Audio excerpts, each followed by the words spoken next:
Со одлуката да ја продаде градската куќа, Петре Шилегов крие основан сомнеж за криминал, а новиот купувач на градската куќа ќе го почасти гратис земјиште и нула износ за комунали. Велат од ВМРО ДПМН. Оттаму бараат Шилегов јавно да обелодени чии интереси застапува со продажбата на градската куќа, во чија завршница потрошил 3,2 милиони евра, па сега се предомисли дека зградата е тесна за цела администрација.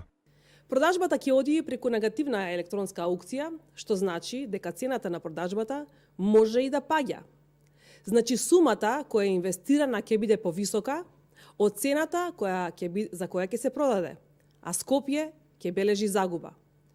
Објаснувањата на Шилегов дека сега се сетил дека градбата е нефункционална се излитен параван зад кој се крие сомнеж на криминални интереси.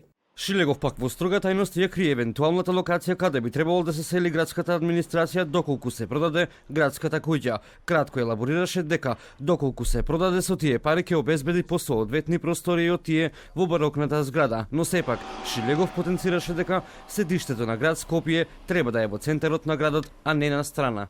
Дозволете да започне процесот, да видиме дали ќе продадеме, дали ќе најдеме на заинтересиран субјект.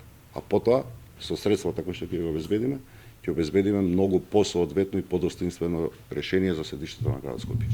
Јас не го работам градот по принципот миле ми текна, туку по определени стандарди кои што треба да важат за градска администрација.